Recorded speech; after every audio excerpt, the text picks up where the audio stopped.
welcome to our COP26 side event on Just Transition, a multi-sectoral perspective, how to achieve ambitious climate policies. On behalf of the Friedrich-Ebert Foundation, FES, in cooperation with the Climate Action Network Southeast Asia and the Coastal Development Partnership from Bangladesh, I would like to welcome you to this side event. I'm Yvonne Blos, and I'm in charge of global climate policy within FES. We are a German political foundation committed to social and climate justice. And in today's side event, we'll take a look at different aspects of a just transition and how just transition in different sectors and regions can help to achieve ambitious climate policies. Now, national climate policies, the so-called nationally determined contributions, or NDCs, they are key cornerstones specified in the Paris Climate Agreement to raise ambition and to keep warming well below 2 degrees. Important lessons have emerged from the first round of NDCs and the development and implementation of these NDCs. And one of the main lessons is that ambitious NDCs can best be achieved if broad participation happens on the ground and a diverse expertise of different civil society actors is taken into account. At the same time, it has also become clear that social justice concerns need to be at the heart of these national climate plans if we want the local population to accept those national climate policies. And these social justice concerns in the context of a just transition toward a decarbonized economy need to be introduced at the very beginning of national climate policies and not at a later stage when the main decisions are already taken. So to sum up, ambitious and socially just national climate plans, or NDCs, are best achieved if they focus on just transition principles and involve a wide range of civil society actors. And in this event today, we will focus on different elements of that and explore together how we can promote the implementation of ambitious and socially just national climate plans.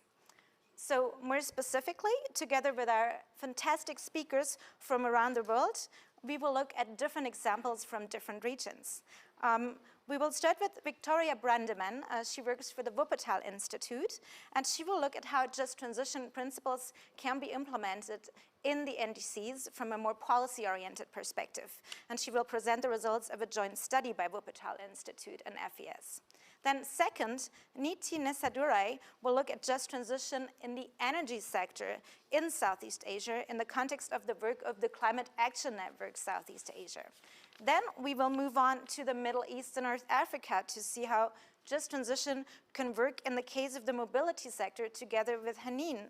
She's a representative for the Climate Action Network Arab World. We will then come back to Asia with another speaker, Jahangir Masoon from the Coastal Development Partnership Bangladesh, to look at how just transition is taking place in South Asia.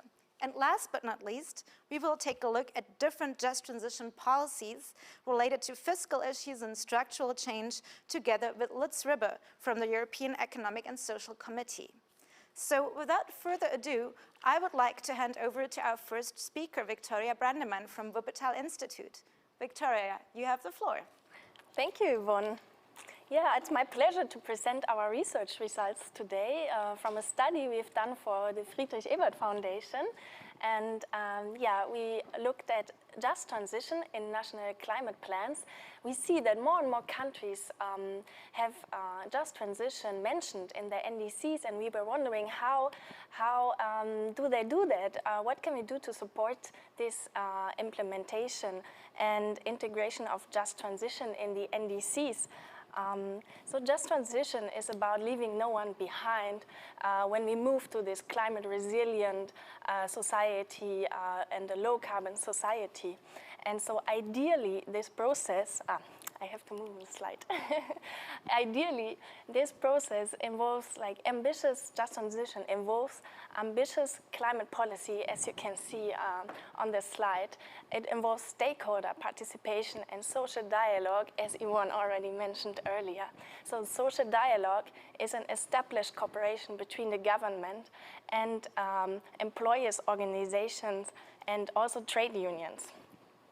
And yeah, we have seen in our in the research area and also that interest in just transition was first and traditionally more focused on the global north and about structural changes that happen, for instance, in coal regions, and it focused on job losses and reskilling, upscaling of workforce.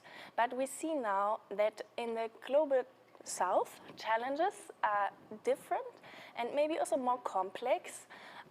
We see that in the global south, in many countries, there's a growing labor force and also a bigger informal sector. It's also many development policies focus on access to energy, whereas in the global north, it's often more about switching fuels.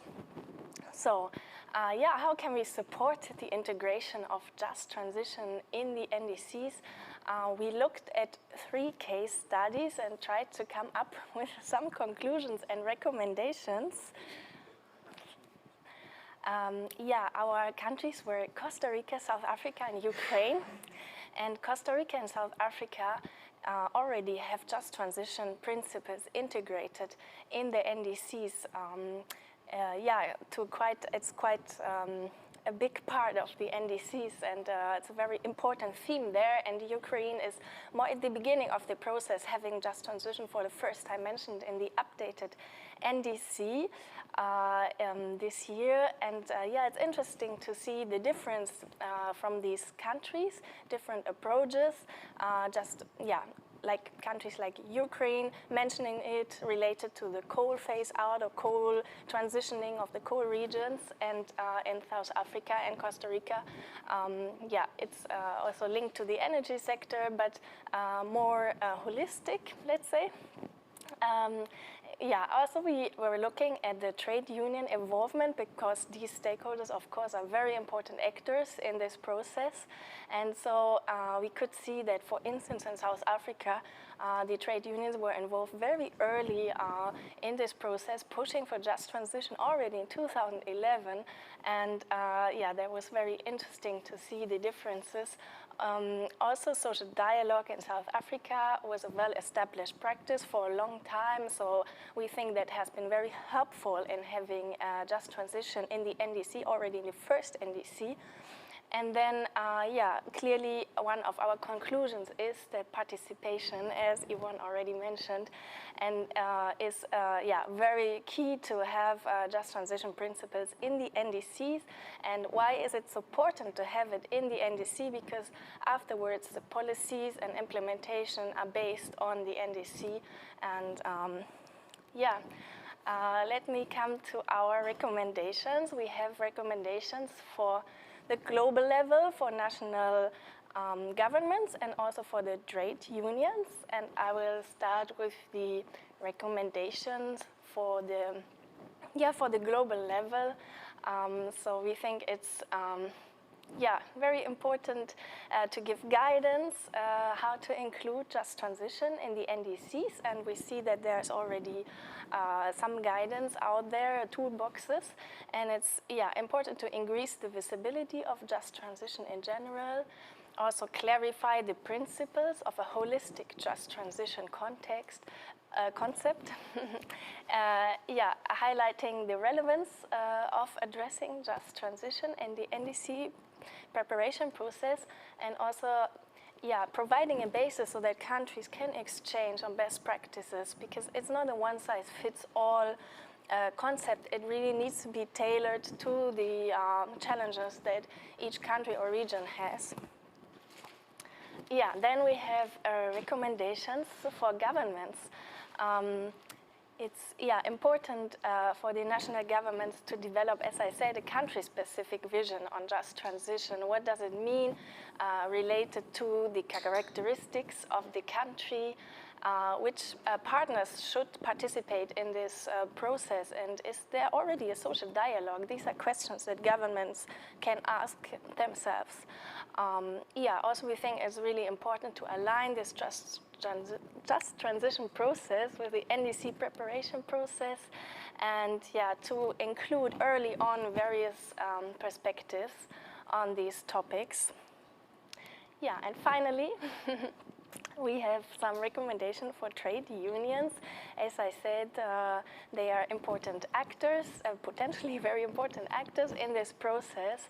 And we recommend to trade unions to make just transition a key priority and to adopt not like a too short-sighted approach, but yeah, to look and not to look only on job losses and the protection of jobs in a very specific sector, but maybe to take a step back and look at the overall situation.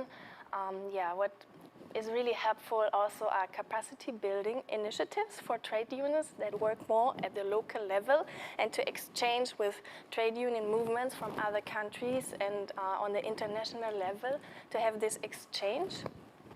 And apart yeah, from sectoral or industry branch representation to adopt a holistic approach on an affected region, like not only on one yeah, company or something like this. Yeah, finally, we also recommend to build coalitions with like-minded actors, such as, for instance, environmental organizations, to advocate for the integration of just transition in the NDCs. Yeah, based on our research, we think that it's important to make the Paris transition socially just, and the integration of these principles in the NDCs can help with that. And this will also create higher public acceptance for ambitious climate policy when yeah, vulnerable groups are included and not left behind. And yeah, this could lead overall to increase climate ambition. And yeah, for us, it was important to underline that this is we need tailor-made solutions for countries and regions, and it's not a one-size-fits-all approach. Thank you very much for your attention. These were only like very few points from our research. You can have a look at it, and yeah, that's it from me. Excellent. Thanks a lot, Victoria, for this very comprehensive overview of examples from different regions from around the world. Now we will dive deeper into one of these regions to see what is happening on the ground to achieve a just transition in Southeast Asia. And for that, I will hand over to Nithi Nesadurai, who is the director of the Climate Action Network Southeast Asia. Nithi, you have the floor. Thank you, Yvonne. And yeah, I'd like to talk about advocating for just transition in Southeast Asia with a particular reference to the energy sector. Before going into the topic of just transition, I'd just like to give some background to the region. There are 10 countries in Southeast Asia which fall under the Intergovernmental Institution of the Association of Southeast Asian Nations, or ASEAN. It's important to highlight that it's a very diverse region from culturally and even from a language perspective, with varying socio-economic status. We have one developed country, one high-income country, 2 least developed countries, and 6 others which fall in between. Now, it's also a region which is very vulnerable to climate risk. The 4 countries, Myanmar, Philippines, Vietnam, and Thailand, fell amongst the 10 most affected countries worldwide on climate risk, based on a study by the Long-Term Climate Risk Index. And Asian Development Bank also highlighted that Southeast Asia could suffer bigger economic losses than most regions in the world, and that if unchecked, climate change could shave 11% of the region's GDP by 2100. So it shows that climate change is also an economic risk to the region. Now, let's look at it's one of the fastest growing regions in the world in terms of, for economic growth. And this has also driven an increase for rising electricity use in particular. And so in the past, between 2000 and 2018, there was a overall energy demand increase, and 80% of that increase was met by a doubling in fossil fuel consumption, with coal having a large share of that increase. Now, so that's the past. And what about the future? We're all, talking about net zero emissions. Yet, when we look at the fossil fuel use trend for the future, by 2040, it's estimated that 36% of Southeast Asia's energy mix for power generation will be supplied with coal. And this is mainly driven by Indonesia and Vietnam. Yet, while 36% comes from coal, if you look at the chart on the extreme right, the bar graph on the extreme right, you'll find that gas and oil continue to play a prominent role. And if you combine all three fossil fuels, it'll still be up around 70% of fossil fuel use by 2040. Now, so it's interesting because we have this rising trend of energy use going into the future. So what is the status of just transition in Southeast Asia? And my answer would be, what just transition? It's not in the vocabulary of the countries in the region at all. There's very low awareness and hardly any text on just transition. You may see references to energy transition. You see almost minimal reference to just transition. So if our respective governments, who generally also, another characteristic feature of the region is that very few of the governments actually have institutionalized participative processes. Consultations is not the norm. Public consultations coming out with policies are very limited. So, in the absence of our governments giving priority to just transition, non-state actors have taken the lead to put just transition on the agenda. And I'll give 3 examples. One is the statement to the ASEAN Working Group on Climate Change, the hosting of the inaugural Just Transition Forum in Asia in September, and this very exciting Innovation Regions for a Just Energy Transition project in Indonesia, which kicks off in next year. Now, we had this unprecedented opportunity where we were invited, where we, meaning civil society constituencies in Southeast Asia, were invited to prepare a statement to the ASEAN Working Group on Climate Change. And that's the body comprising all our governments, leading climate negotiators. There was an unprecedented invitation because we were invited to join their meeting where they were preparing their policy positions for COP26. We were invited to sit in the meeting, and we were also invited to present a 5-minute statement. And this is the statement which we presented. And out of the 5 key points, 5 key recommendations we made, we urged our negotiators and our respective government representatives to pursue a just energy transition. So that was the first salvo. And then the next thing was, again, a brilliant initiative from Friedrich-Ebert-Stiftung, and they decided to hold the Just Transition Forum in Asia. Again, if the profile on just transition was low, they said, let's organize a Just Transition Forum in Asia, and they partnered with Climate Action Network Southeast Asia. We worked in collaboration, and we hosted the inaugural forum in September 9.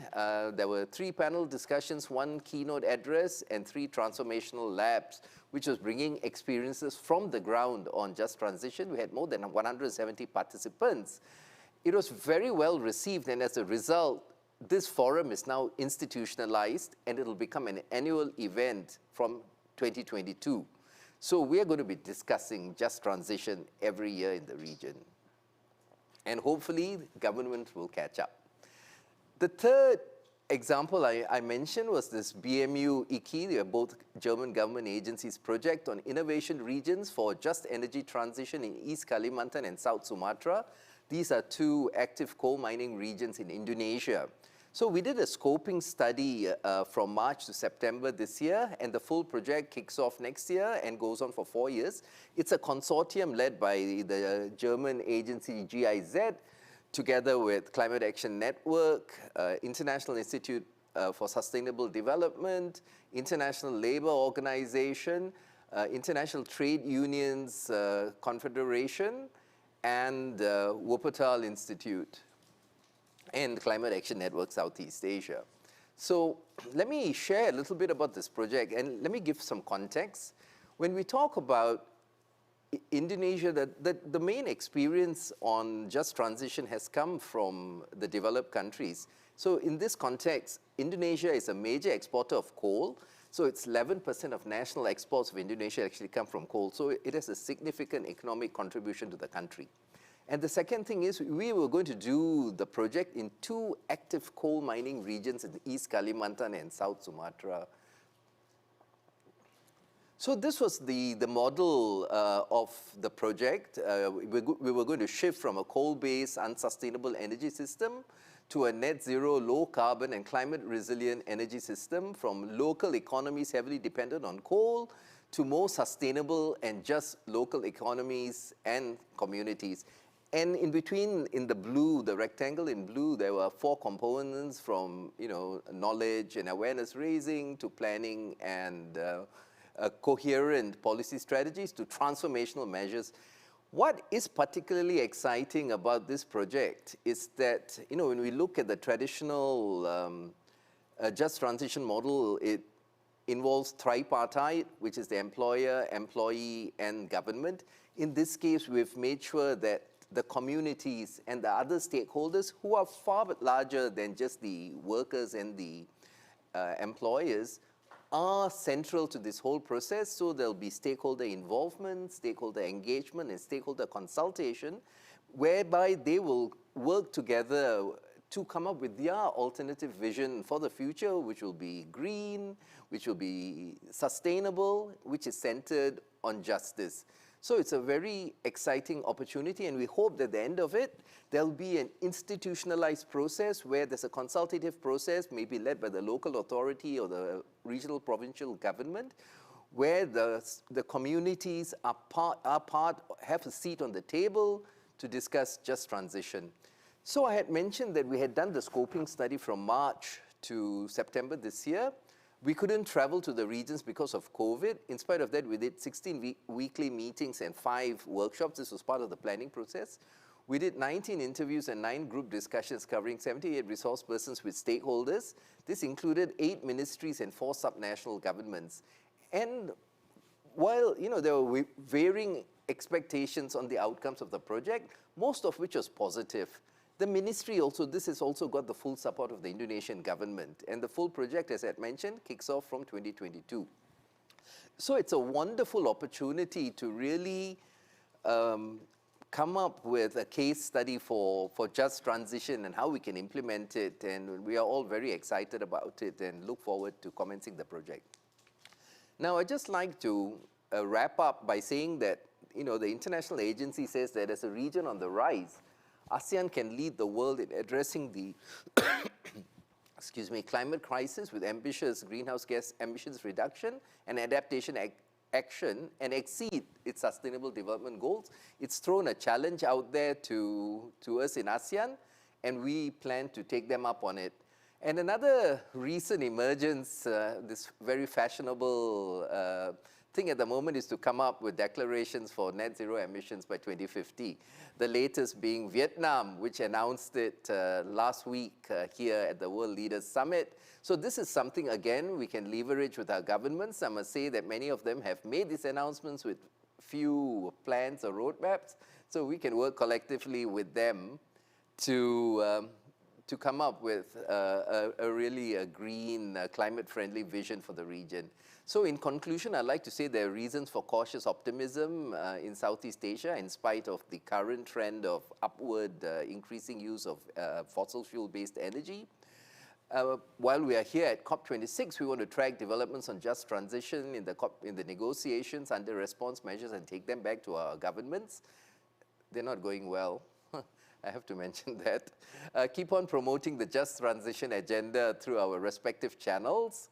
And the other final point I'd like to make is there's a lot of interest in just transition. There are many state and non-state actors supportive of just transition on the ground in Indonesia in particular and other countries in the region. So there's tremendous opportunities for collaboration, and we should also coordinate our activities so we avoid duplication of resources while working on just transition.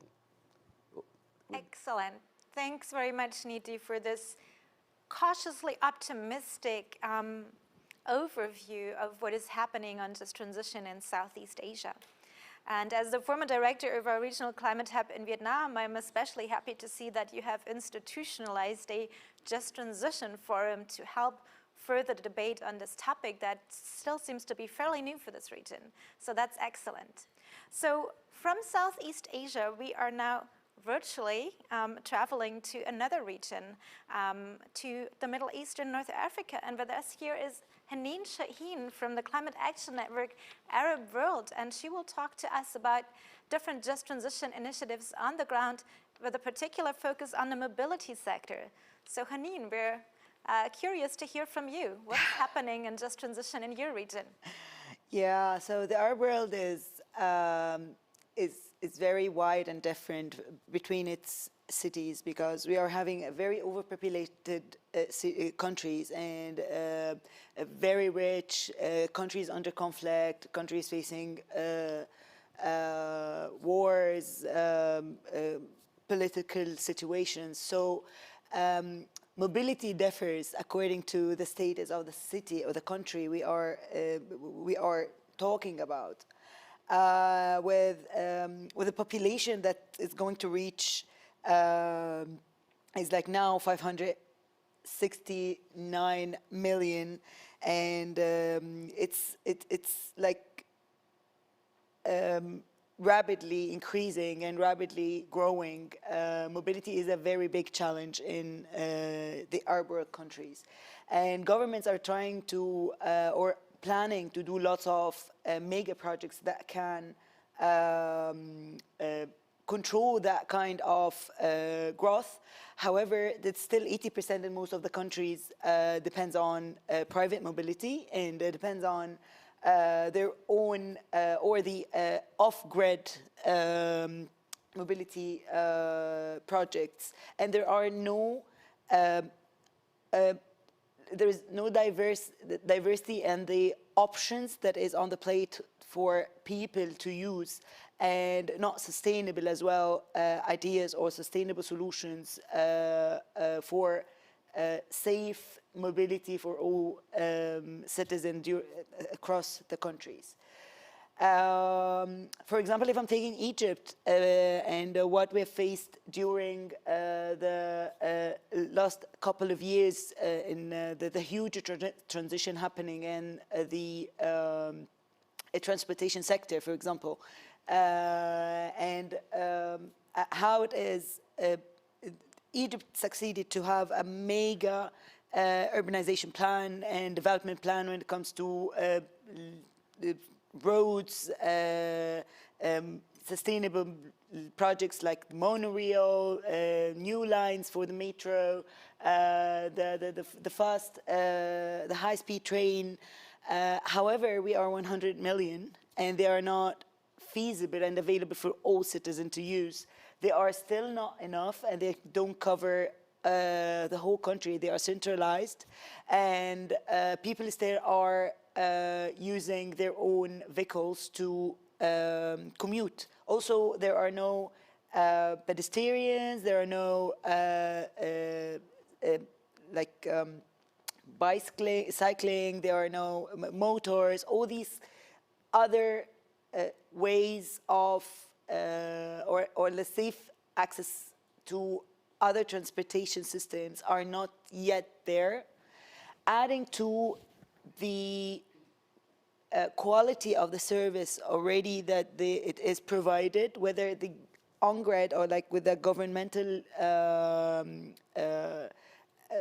solutions and the off-grid ones that the private sector or the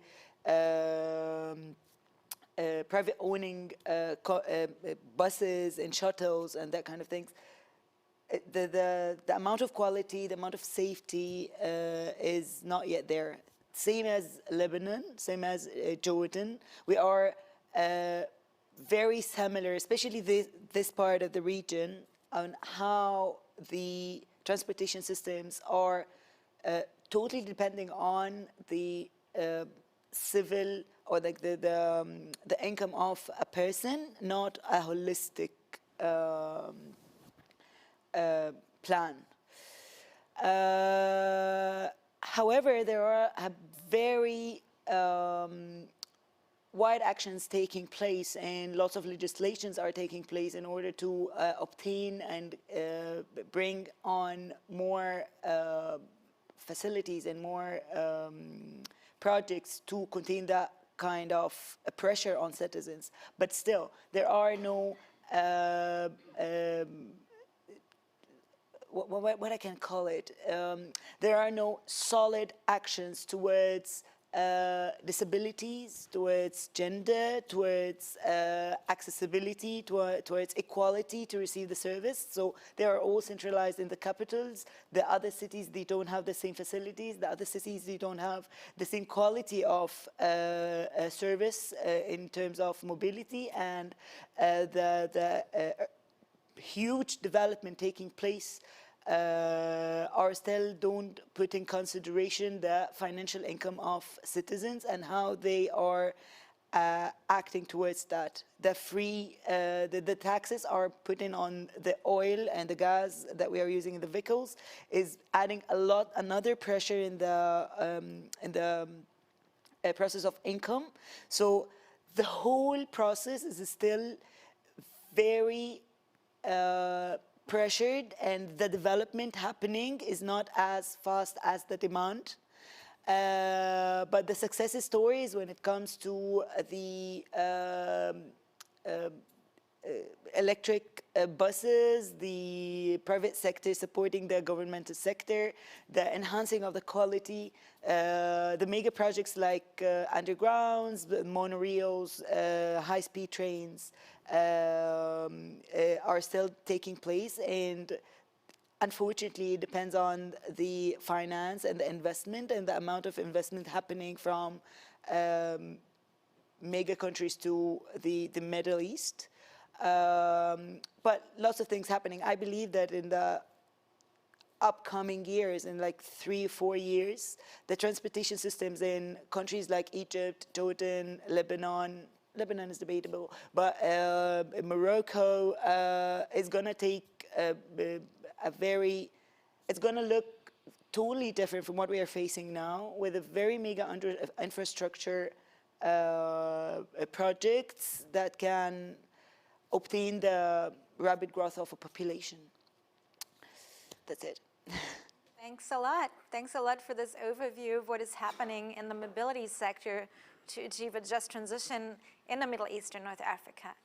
Now, we will go back to Asia with yet another input from Asia, this time from South Asia. And now I would like to give the floor to Jahangir Masoom, who's from the Coastal Development Partnership Bangladesh, who will talk to us about how they are working on the promotion of a just transition in South Asia. You have the floor. Thank you, Yvonne. We have been working on these just transitions for the last few years, and even FVS and Coastal Development Partnership have been doing side event only on just transition issues for the last 5 years together. So that means that we are committed, and recently, as here most of the CAN International Network knows, and I am also part of the energy working group of CAN International South Asia. So we are basically thinking just energy transition is the key policy focus for just transition in our context. But there is a difficulty, because when you talk just transition, people get it as a decarbonization. And then the southern people, they click in mind, why you are talking about mitigation? We should first focus on the adaptation. So this gets a first challenge for any southern organization to work on these issues. And we face this a lot. And why I'm talking this South Asia, because South Asia, of course, also a diverse language, culture, but they have a common legacy, the legacy of colonization. And due to the colonization, they have the similar kind of policy development setup, similar kind of energy infrastructure setup, the production to distribution, everything is still following kind of the colonial system. So that means it is much easier to integrate all the countries. But at the same time, there is other big players are also working on the energy trade. So these two gives a challenge, because when you're putting energy trade, people don't really go for shifting the energy, because they think we are getting the energy from each other countries. But what we feel in South Asia, of course, this energy solidarity is important. You can do the energy trade, but then do the renewable energy trade, because that could be a solidarity approach. At the same time, if you talk about the just transition, it shows also complexity. I just mentioned only one, that people's mindset. Another complexity is, I believe,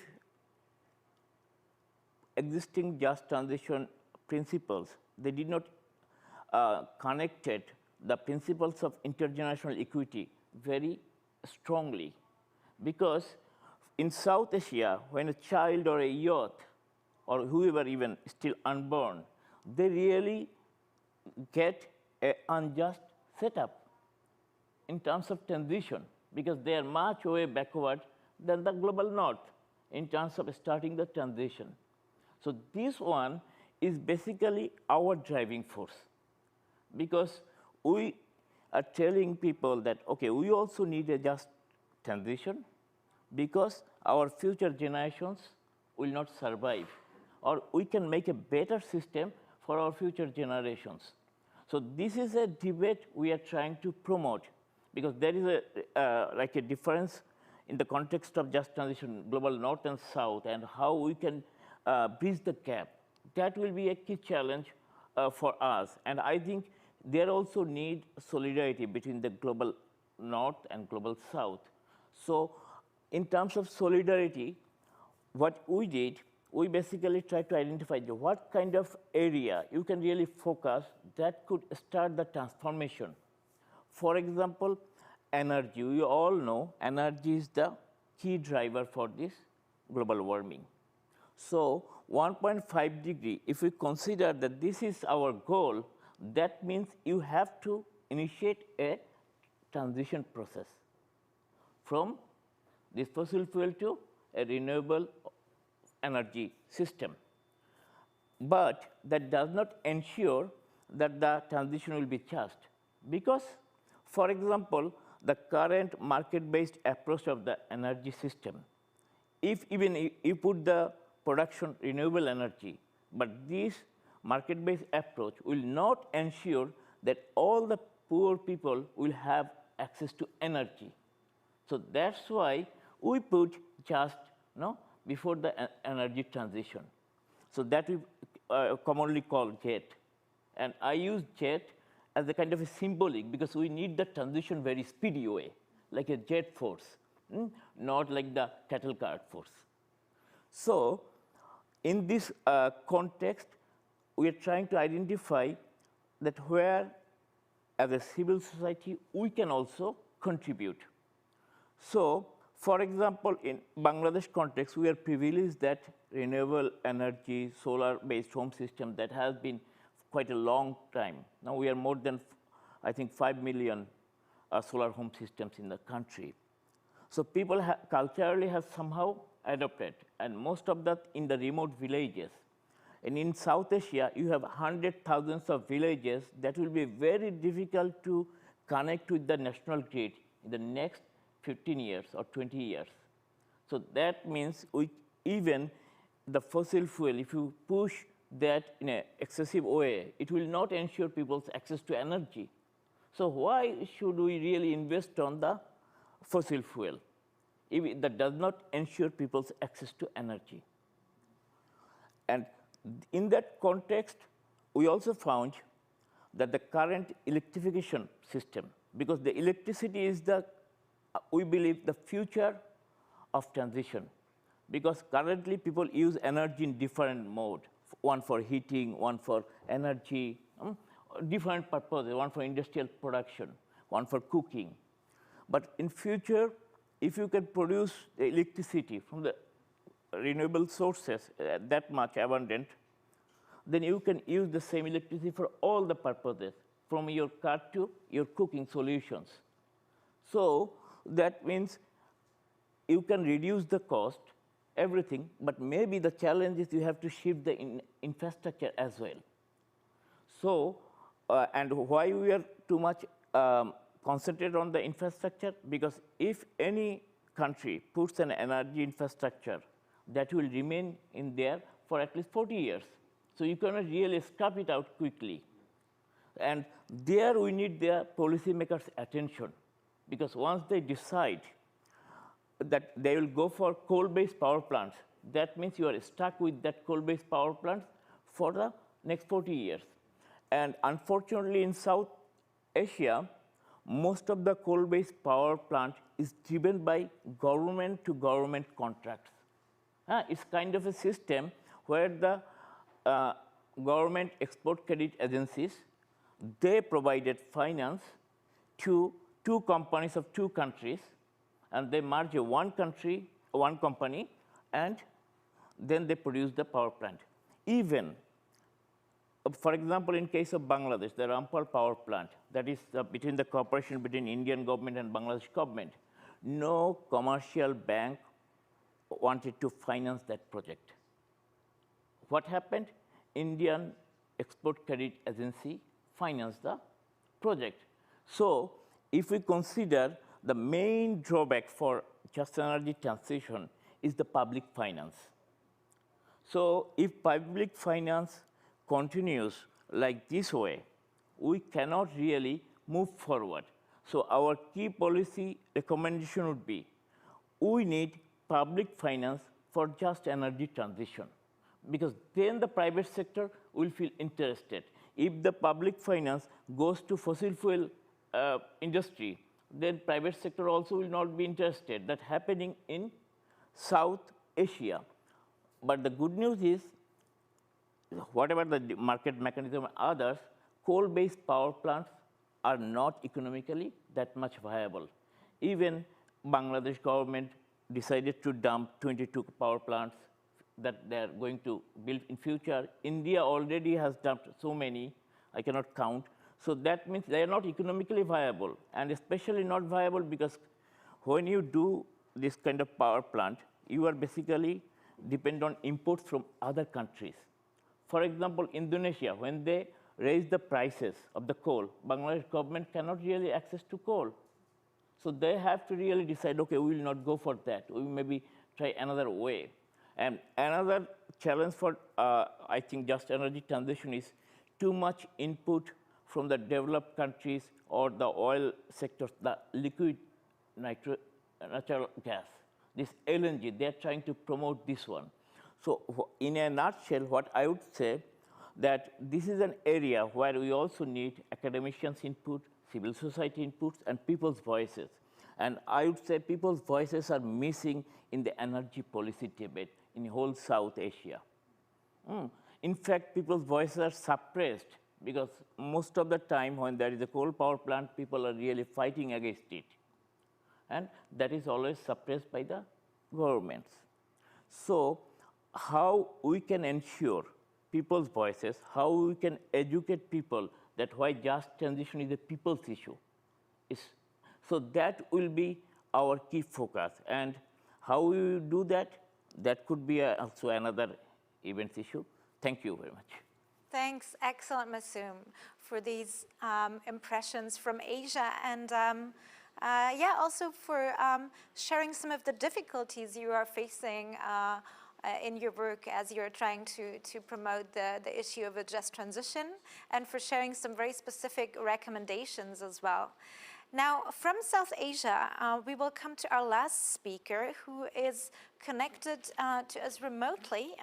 His name is Lutz Ribbe, and he works for the European Economic and Social Committee. So the European Union in the past has proposed quite a number of ambitious initiatives, the Fit for 55 package, the European Green Deal, and all of them have a very strong focus on just transition. So Lutz Ribbe, we are curious to hear from you. What are specific policies that your institution is promoting to achieve a just transition in Europe? What are you working on? Yeah, first of all, thanks for inviting me, and you can hear me? The sound is okay? Okay, fine, thank you. First of all, thanks for inviting me, and thanks for this experience I had learning from the other colleagues what they have done in their countries. Let me say that I'm not employed by the Economic and Social Committee. Let me explain what the ESC is.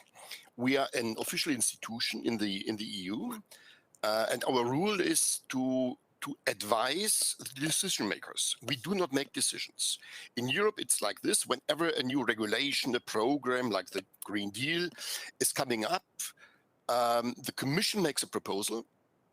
The final decision is made by the European Parliament and by the European Council. And on the way to that, we have the Economic and Social Committee as a representative of civil society, plus the Committee of the Regions to give advice, nothing more.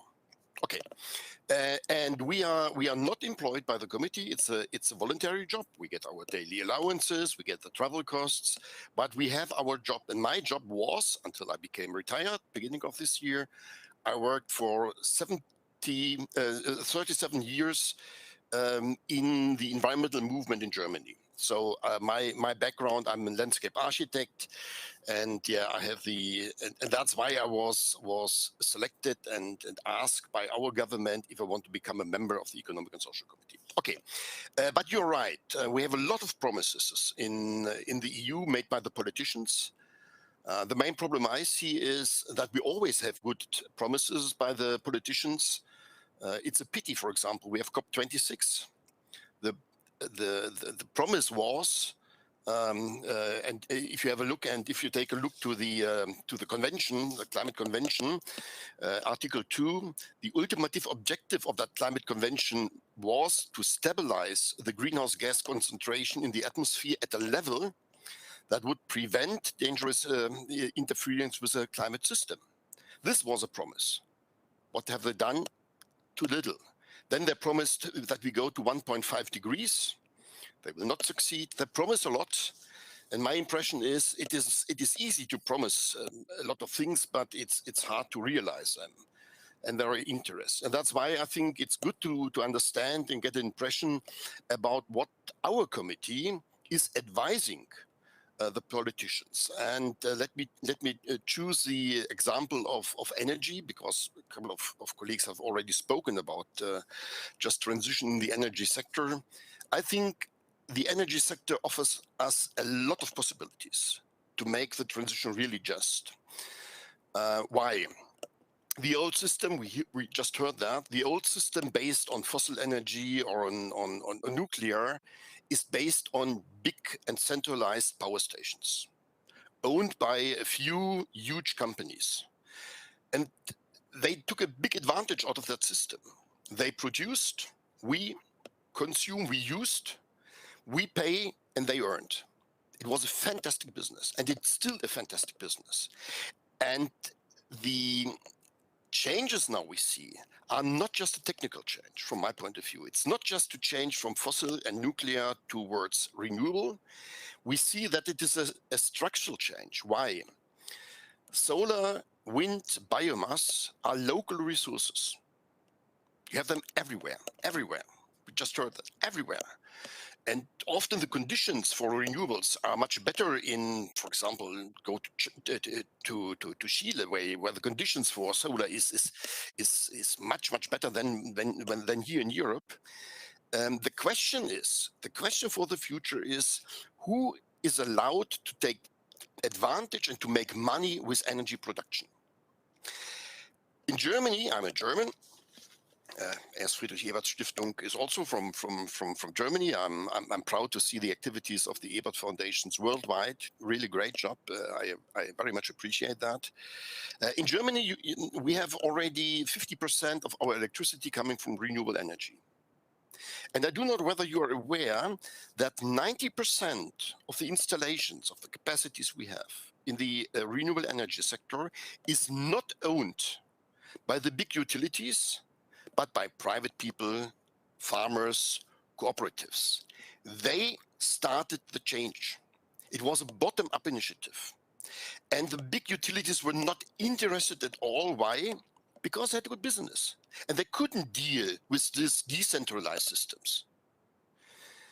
Now people can make advantage out of that. They can make advantage out of production and out of energy efficiency. The main problem is, and this is also mentioned before, the main problem is if you want to have a solar panel on your roof, if you want to invest in insulation and so on, you need money to invest.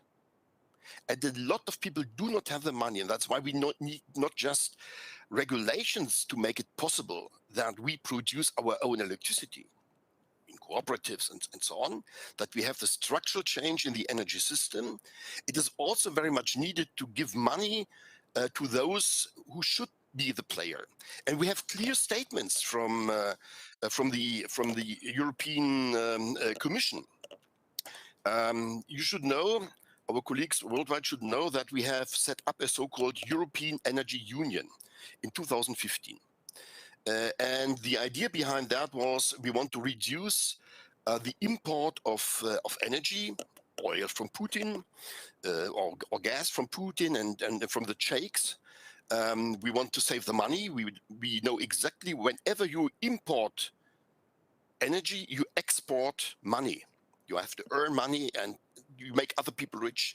And we know exactly that nowadays the renewable energy sources are the cheapest possibilities.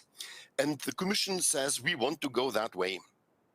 And then they said, and this was so very important, they said that most importantly, their vision of this energy union is that we have the citizens at its core. Citizens who take ownership on the energy transition. They benefit from the technologies and they reduce their bills. They should participate actively in the market. And people who do not have enough money should be really protected and should be supported to become part of this transition.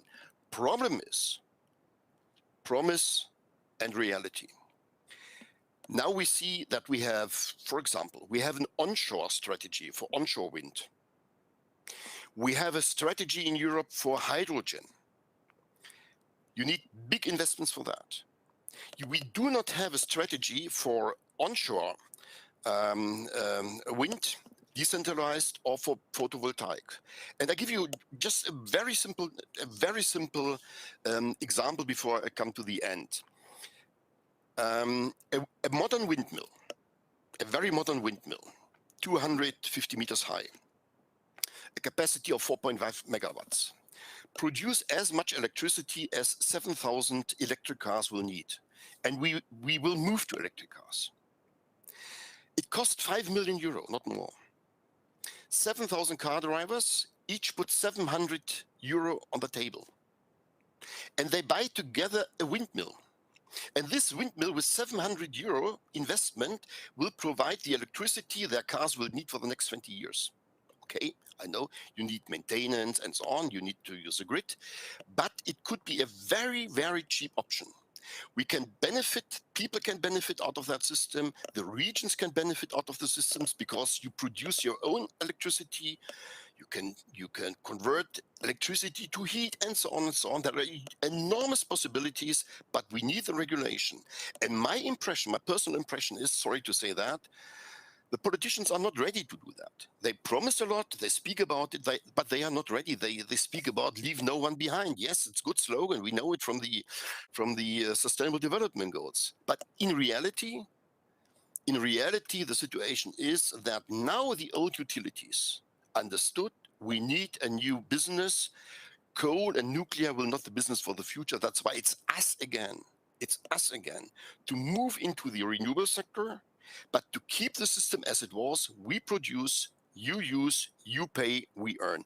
And that's a political question. And I think that's why we need the discussion we just have seen here and we started. And this is, for me personally, the main advantage of the COPs. I followed the COPs. I visited the COPs in the past 20 years. It's a pity that we decided not to come to Glasgow because of several reasons. To have this exchange with civil society organizations. I do not believe anymore in the power of the politicians to solve the problems. It's us The transition will have to be made by us, and we have to fight for that. And we just have to say, allow us to act. Allow us to act.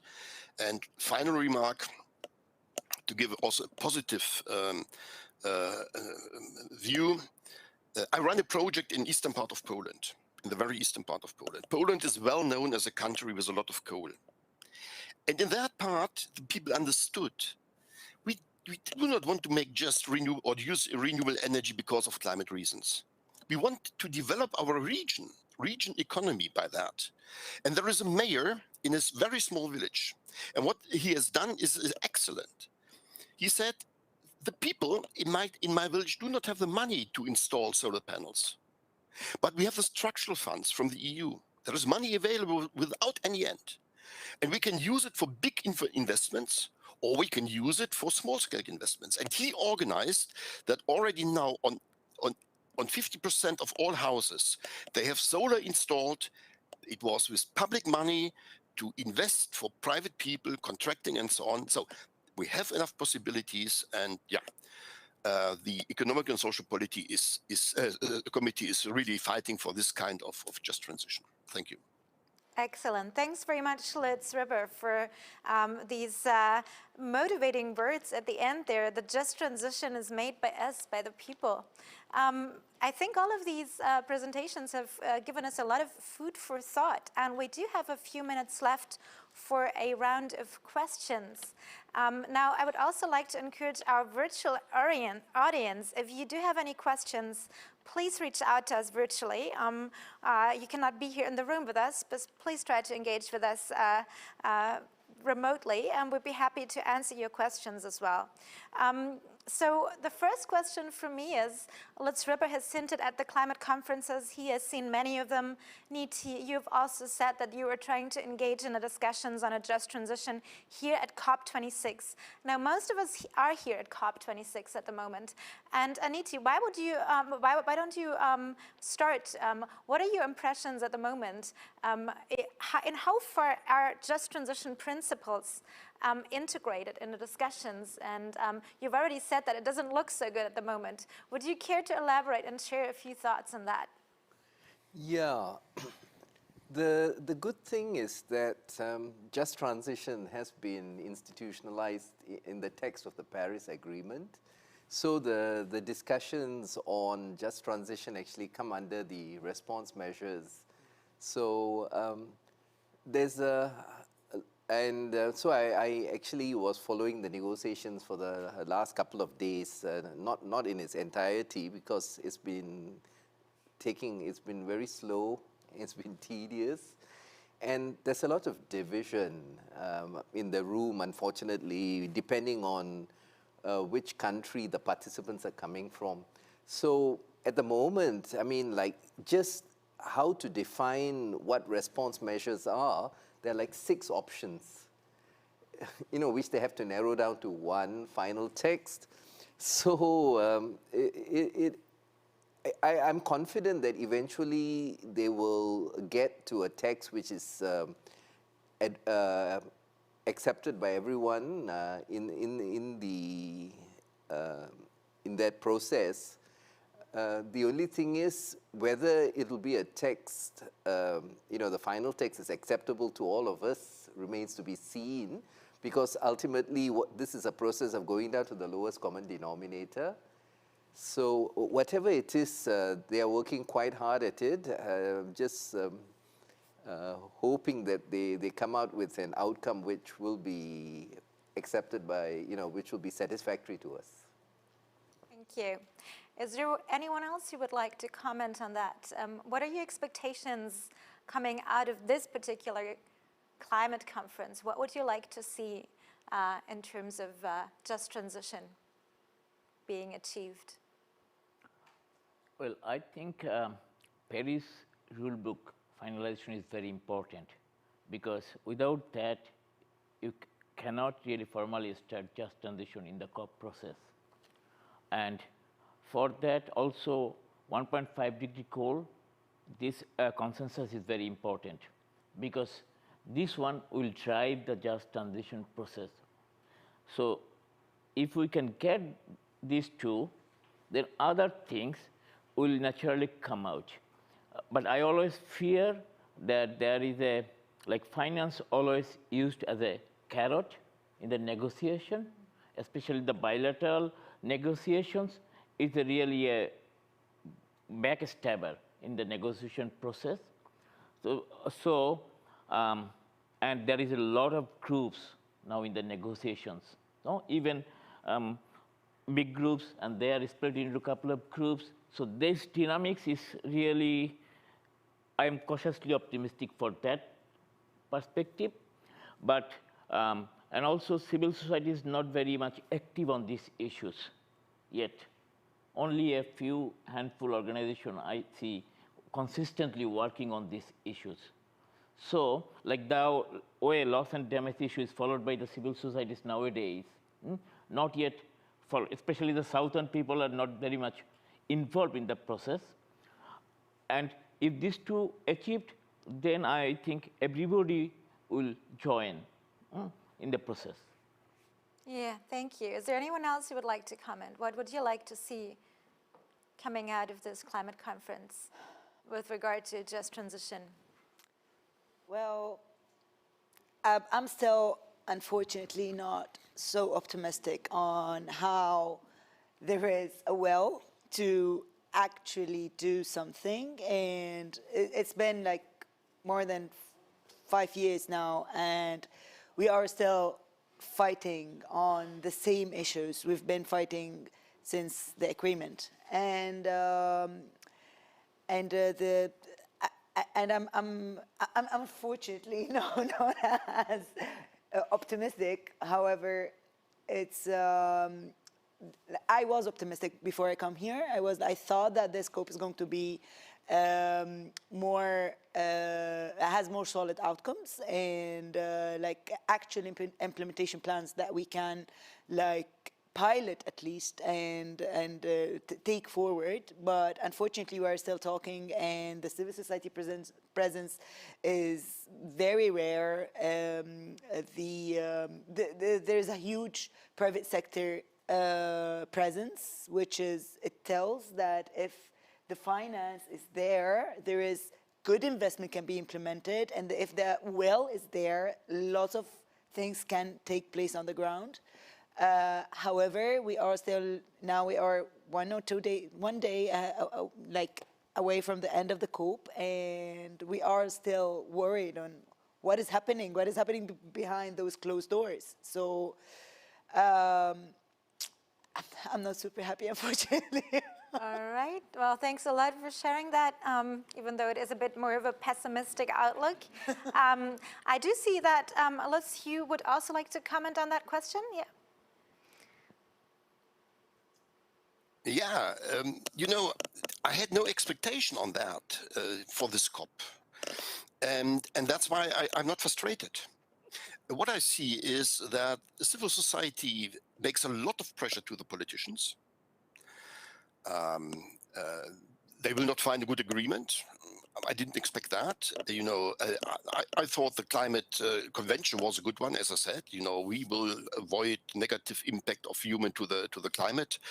Then they promised the 1.5 degrees goal. By the way, we achieved, or we are now at 1.1 degrees. And after this meeting, I go down again to my cellar. I live in the region here in Germany, which was hardly affected by a huge flood, happened 4 months ago. My house was flooded. 200 people lost their life. Here in the region, it's still a disaster. Damages of about 30 billion euro. But what I see is that it's absolutely needed that civil society, on one hand, is going on doing the pressure on the politicians, and step by step by step, they react. They are not as fast as civil society is. We have a lot of companies which are much ahead of the politicians. And that's why, again, let's work together as NGOs, as civil society organizations, together with organizations like yours, like Ebert Foundation and others, and to make the exchange of good examples, to fight for our rights, and to make sure that these bottom-up projects could be realized. And then and then we will have a better future. Absolutely. I'm optimistic, still optimistic. Even I do not believe anymore in good results of the event like the COP. How could they? A week before, or a couple of days before, we had the G20 meeting, and they are responsible. The G20 countries are responsible for 80% of greenhouse gas emissions, and they do not come to an agreement. How should now we become to an agreement on the COP? Well, thanks a lot. Let's also, I'm sorry for your loss that you were affected by these terrible floodings in Germany. That, I think, once again shows the just transition is up to all of us, and yet we are all also equally affected by the effects of climate change that we can already feel on the ground. Now, Victoria, I want to come back to you. One of the recommendations you put forward is that just transition principles should be included in the NDC template, and that is actually a part of what's being discussed here at COP26, not so much anymore, but what has been discussed at past climate conferences. Now, do you feel that there is still a chance that sometime in the near or far future, just transition will actually be integrated in this NDC template? Yeah, that's a good question. I'm not sure how far this process is right now, but this would be a desirable outcome. But actually what we have seen in the research we have done is that this just transition process is more like a bottom-up process in many countries. So I wonder how much mentioning this will actually change the realities on the ground. So maybe, what we've seen also from your example is that when the civil society organizes themselves at the country level and advocates for these principles to be integrated in an energy transition, I think it can lead to very concrete results on the ground. So I think we should not be disappointed from not having this maybe in the in these NDC templates. Of course, it would be really desirable, but maybe we should think of it also as a bottom-up process. Yeah, thanks a lot for sharing that. I think that's an important point and something I would also like to come back to, that as something that Lutz has mentioned. In the end, it is up to the implementation of the Paris Agreement, and that will happen on the ground. It will happen at the national level. It will happen at the regional level in some cases, and that's also why it's important to keep up this public pressure from civil society actors to make sure that what's written in the Paris Agreement is then actually implemented. So the implementation will happen on the ground, not here in Glasgow. We do have a few minutes left, so I would like to ask our panelists a final question, and I would like to have very short answers. If you could limit yourselves to just one sentence, that would be great. Now, we've seen just transition examples from many different regions and many different sectors.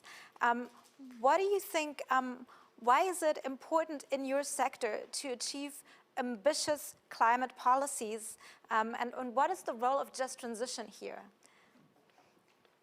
What's the most important just transition element that you would like to put forward? Who would like to start with a very short answer? We have just a couple of minutes left.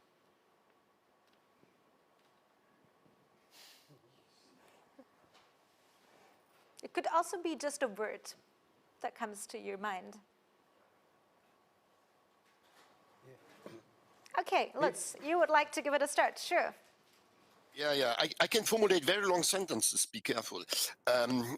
No, I think the most important thing is that we understand that this energy transition towards a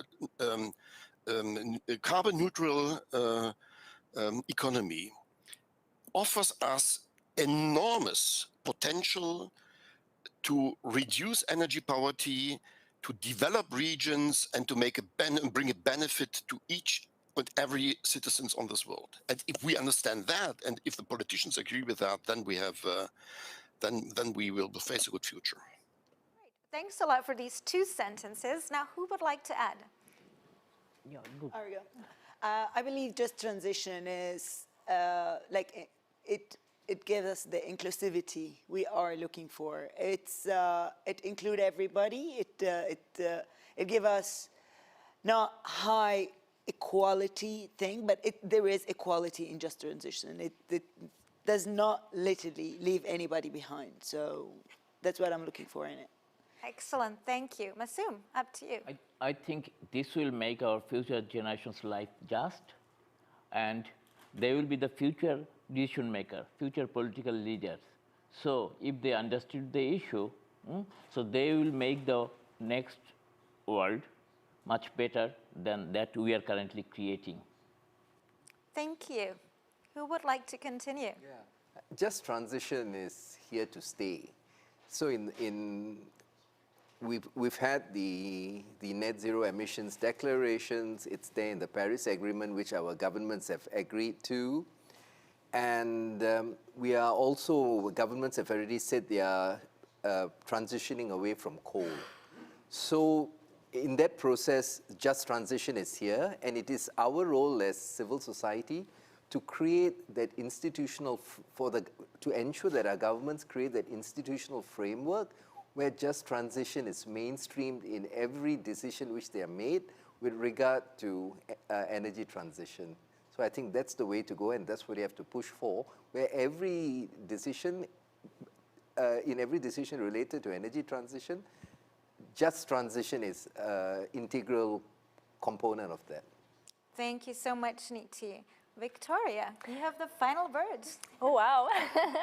So what we have seen in our analysis is that inclusion and social dialogue are so key to just transition. So I think if at least this would be guaranteed by the governments in these NDC update processes, then it's a really good opportunity to get just transition in there. Thanks a lot. So yeah, we have just a couple of minutes left. So I would like to take the opportunity and wrap this up. So I think what we've seen from all of the different panelists, from our speakers here today, from around the world, is that, yeah, just transition has become a very important principle to achieve ambitious climate policies and to really have that social acceptance that is needed to implement ambitious climate policies. And that needs to happen on the ground. It needs to happen in the different countries where we live and where we also feel the effects of climate change on our lives. Whether there will be a good framework for that established here in Glasgow still remains to be seen, but in the end it will be important to keep up the public pressure on the ground to make that happen. So we are curious to see what the outcome of this climate conference will be, but we will of course keep working on just transition in our different capacities here. And part of this work is to have panels like this to engage in a dialogue, a discussion with you all on this topic. So I would like to thank you all for contributing to our very interesting, motivating, and insightful panel today. I would also like to thank our remote audience for participating and listening to us. So thanks to the Wuppertal Institute, to the Climate Action Network Southeast Asia, to the Climate Action Network Arab World, to the Coastal Development Partnership from Bangladesh, and the European Economic and Social Committee for making this event happen and for bringing in their insights from around the world and from the different sectors to achieve a just transition. I'm from Friedrich-Ebert Foundation. We are the main organizers of this side event. We are a political foundation from Germany working on social and climate justice around the world in around 100 offices, and we are delighted to have had this conversation with you. So thanks to all of you for listening in and for making this event happen. Thank you.